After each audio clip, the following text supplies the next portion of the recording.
لیدونکو اوریدونکو ګران هیوادوالو سلامونه احترامات مې ومنئ. څرنګه تاسو ته معلومه ده په بعضو موضوعاتو باندې ما بحث کړی دی، خو هغه د نن ورځې په ګرمو مسایلو کې او د مطرحو مسایلو کې په بحث کیږي. یو ځل بیا تاسو ته یاد دهاني او په هغې باندې یو رڼا ادا کوو. اوله موضوع تاسو ته معلومه ده چې د جلاوطن حکومت او حکومت در تبعید باندې خبرې بیا هم روانې دي او دا د میډیا او د نړۍ په حساب په سطح په دې باندې د افغانانو ترمنځ خبرې روانې دي، بحث روان دی او جدي د بعضې داسې ډلې شته دي چې هغه په دې فکر کې دي چې واقعا دوی باید داسې حکومت جوړ کړي او د هغه نه شخصي ګټې مفادات واخلي. په ده باندې ما برنامه کړې ده او څومره د امکانات لري نه لري دا جلا خبره ده، خو مهم ټکی چې نن تاسو ته وایم هغه دا دی چې د دغې مسلې نه ښه دی دوی هم یو خپله په ذاته یو رشخند او یو ټوقه یې جوړه کړې ده. 4-5 رئیس جمهورانه فعلا ځانونه موجودیت اعلان کړی دی چې دا په خپله باعث تضعیف د دغې نظریې کېږي او نړۍ په دې پوهېږي چې دغه موضوع نه دوی رشخند جوړ کړه. افغانان په دې شي کې جدي نه دي او دوی کوم نتیجې ته نشي رسېدلی. خود به خوده دې ته ضرورت نشته چې نړۍ دا مسله ناکامه یا رد کړي، دوی لګیا دي په خپله دا مسله ردوي. کم ډله چې نسبتا جدي لګیا ده او هغې لګیا دي وایي چې موږ په قانون کار کوو، په مسودې کار کوو، هغه ډله ده چې افغانستان د افغانستان لپاره نه غواړي، د افغانستان خاورې ته معتقد نه دي، د افغانیت باندې معتقد نه دي، ځان ته افغان نه وایي.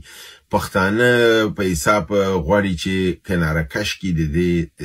په حساب د دوی په نظر داسې حکومت جوړ کړي چې دوی په اختیار کې د دوی مطلق العنانیت کې اوسي. تاسو معلومه ده چې دا شی په افغانستان کې نشي کامیابېدلی او ځای نشي پیدا کولی، ځکه دا خاوره د ټولو مشترکه خاوره ده او په دې کې د پښتنو تعداد او قوت زیات دی. نو د نظر اچولو نه د په حساب د عدم توجه د پښتنو ته په دې حکومت کې خود به خود د حکومت تضعیفوي، ناکامۍ سره مخ کوي او دا نړۍ ردوي په دې چې یو خو دا دی چې دوی ځان ته افغان نه وایي، په افغانیت افتخار نه کوي، افغانستان نه مني، بل دا دی د افغانستان یو لویه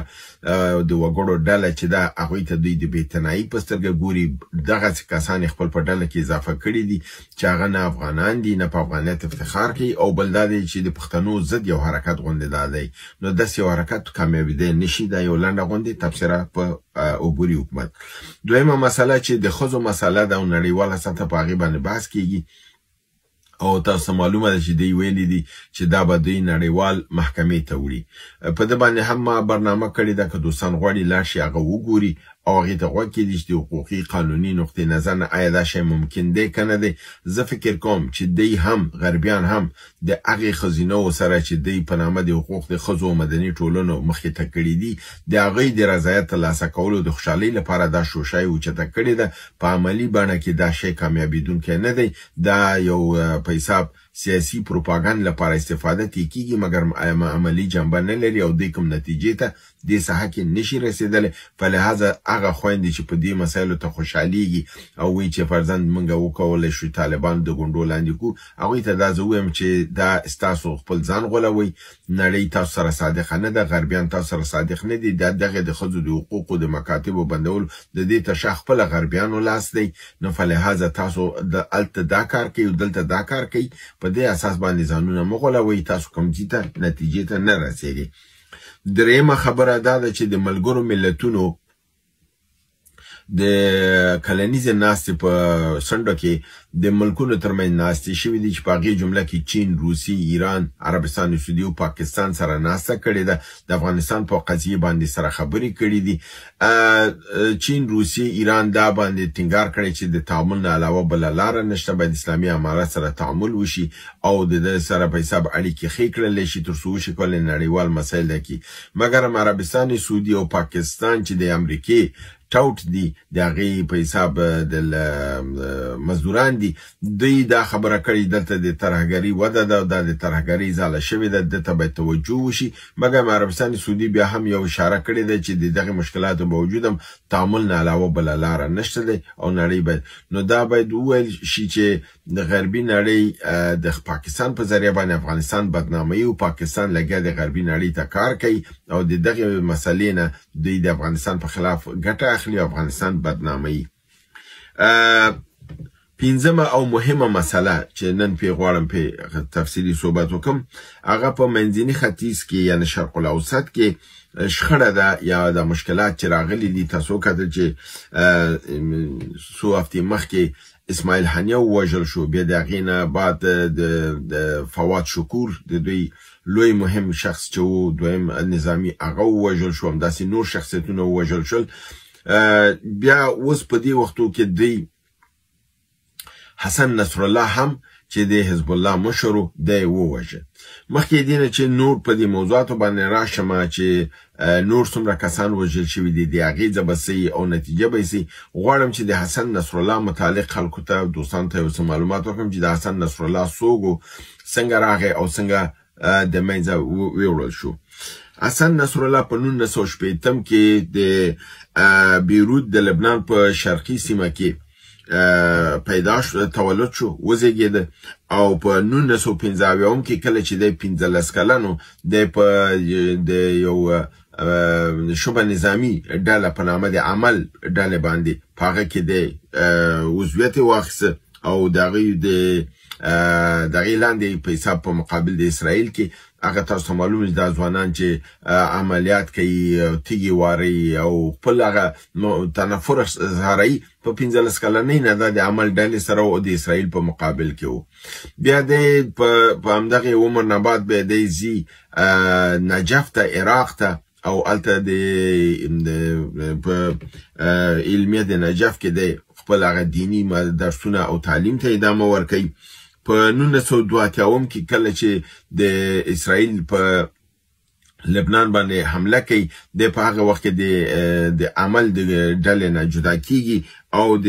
حزب الله د ډلې سره یو ځای کیږي او دلته خپل فعالیتونو ته نظامی ادامه ورکوي. دا هغه وخت دی چې خمیني په ایران کې دی او خمیني د حزب الله تر شا ولاړ دی. نو دا په ځوانۍ کې د حزب الله مشري اخلي او دغه وخت د حزب الله مشر عباس موسوي وو او د الته وشو کولی چې رشد وکړي او ځان ښکاره کړي چې دی کولی شي چې دلته په حساب یو شخصیت وسی. مګر د نه بعد د یو بلې دورې د تحصیل لپاره د ایران قم ته راځي او د دلته په ایران کې خپل تعلیماتو ته اجازه ورکوي، ادامه ورکوي تر 1989 پورې. د 1989 نه بعد بیرته لبنان ته راځي. په 1992 کې چې اسرائیل لکه څنګه چې دی په شهادت ورسوه، همدارنګې عباس موسوي په شهادت رسیږي. د هغې په عوض باندې دی چې 22 کاله عمر لري، دی په حیث د زعیم د حزب الله په منتخب کیږي. د 1992 نه تر دغه او اوسه پورې چې 20 د سپتمبر 2023 دی وژل کیږي.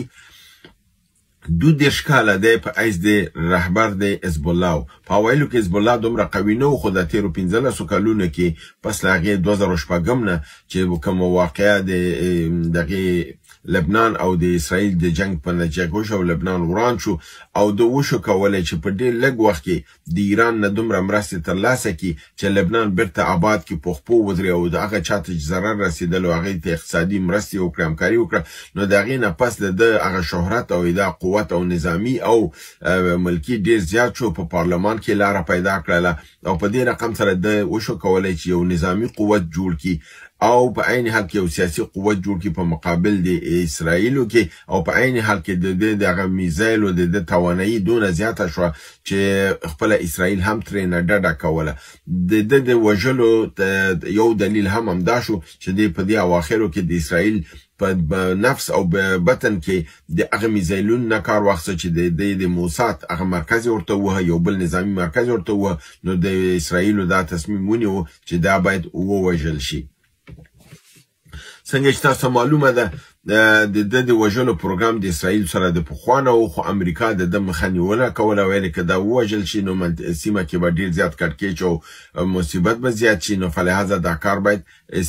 اسرائیل ونه کړي. اوس چې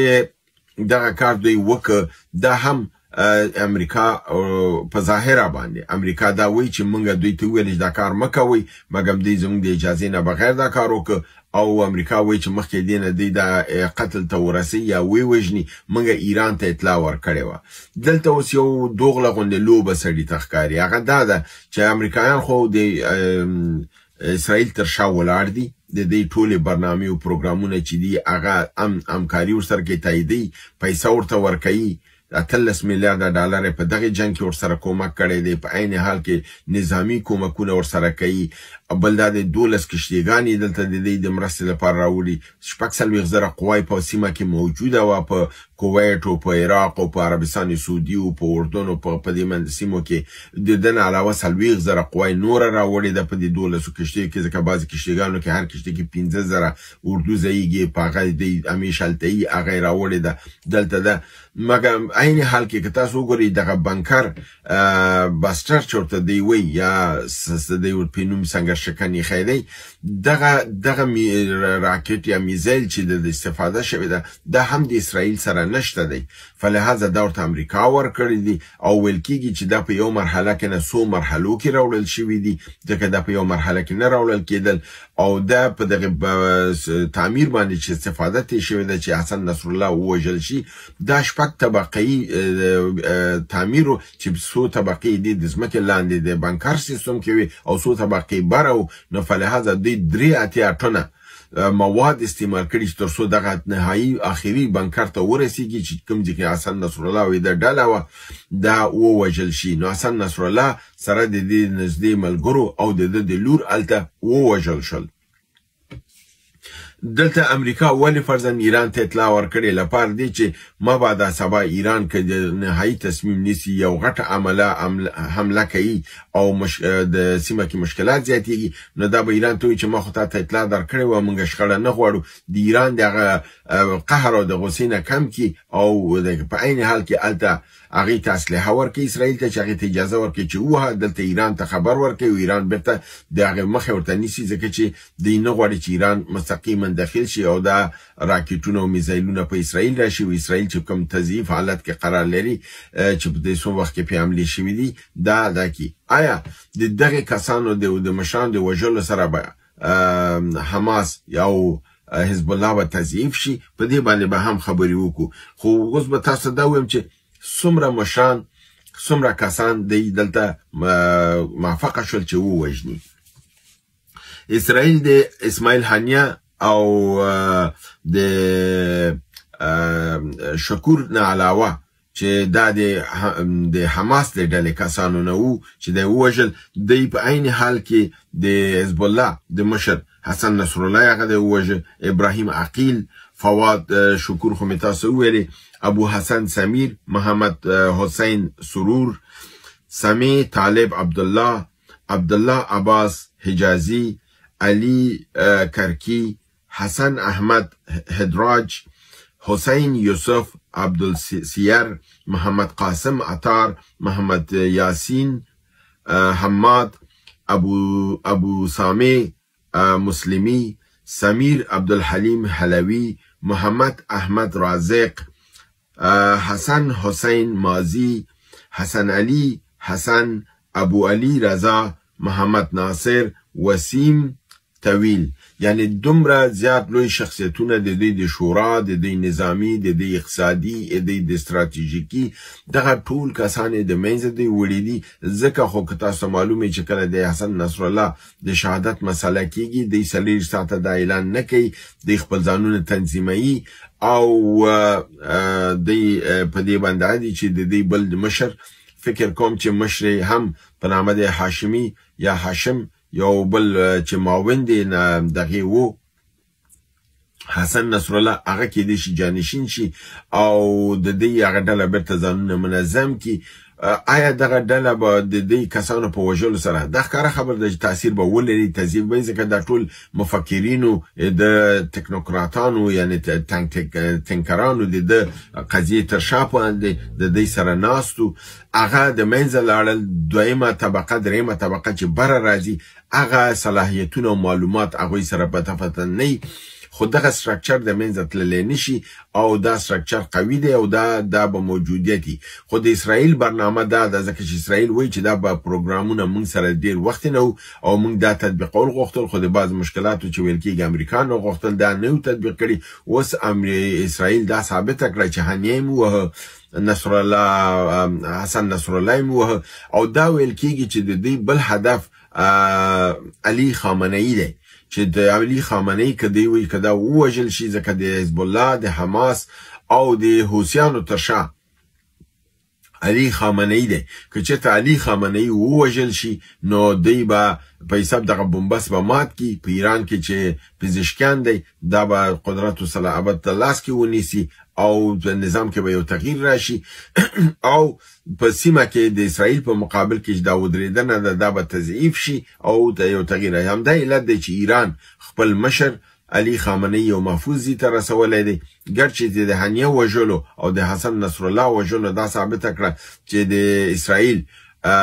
کسان په ایران کې او په لبنان کې او په دې ځایونو کې استخبارات یعنی موساد ډېر عمیق لاس لري. دغه پرون هم چې دغه اطلاع بله ورځ ورکړل شوې وه چې حسن نصر الله وژل کېده، ویل کېږي چې د ایراني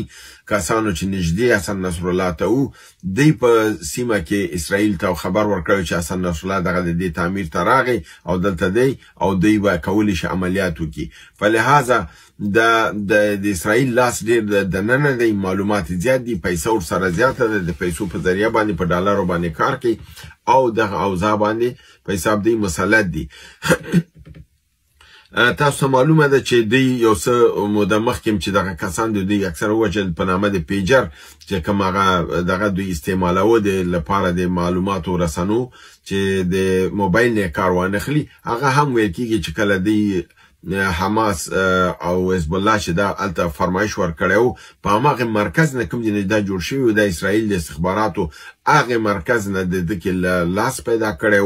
الته دا دغه په ترتیب سره جوړ کړی چې دغه نمرې او کوډونه دوی سره وو، د هماغه په اساس دوی د ډېر مشران ووژل او په حساب یو نظامی جنګ یو نوی تحول او تغییر راغی او د ثابته کړی چې د دې مشرانو پورې د دې لاسرسی شته دی او اسرائیل په دې باندې لاس بری لري. نو اوس د حزب الله لپاره پکار ده چې خپل په ټول سټرکچر باندې توجه کړي. ایران ته دغه پکار دی چې دا کومه لوبه تر اوسه کړې ده اوس هغه ښکاري چې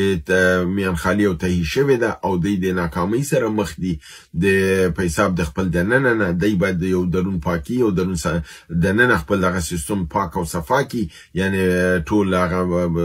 لاسونه چې دننه راننوتي هغه باید شناسایي شي، وپېژندل شي او د منځه ویوړل شي تر څو دوی وشي کولی چې د مبارزې ته. د اسرائیلو برنامه ډېره وسیع ده، هغوی دا پروګرام لري چې غزه خو وهلې ده، غزه هم 15% خدمه کړې، هلته څه پاتې نه دي. که موږ جنګ لبنان ته ویسو په لبنان کې جنګ ته ادامه ورکو، د نړۍ توجه د ټولو اخوا ته به شي، اسرائیل فلسطین به ټول هیر کی او موږ به لبنان که دغه شي که لبنان موږ خاورې ونیسو یا په هغې باندې ورننوځو او هغې نظام هلته تضعیف کړو، لکه څنګه چې د نظامي جنرالانو اخطار ورکړی چې دغه ایراني کومکونه دغې ته حزب الله ته د لبنان د میدان هوایي د لارې نه کېږي او دوی زموږ په نظر دی که چېرته موږ داسې حرکت وګورو موږ په لبنان کې هغه تیاري او دغه چې د بهر نه راځي هغه ولو او د منځه وړو، نو کېدای شي چې دغه باعث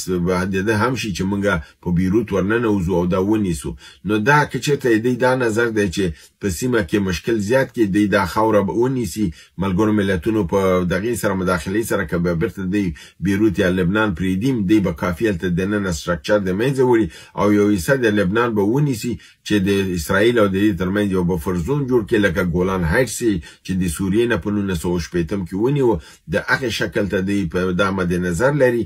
او دغه پروګرام مخکې وړي دا چې اسلامي نړۍ به څه عکس العمل ښکاره کوي. تاسو معلومه ده چې ټول ویده دي، ترکیه، مصر، خپله اردن او عربستان سعودي او دوی په پس شا د اسرائیل سره لاره لري او دغه لاره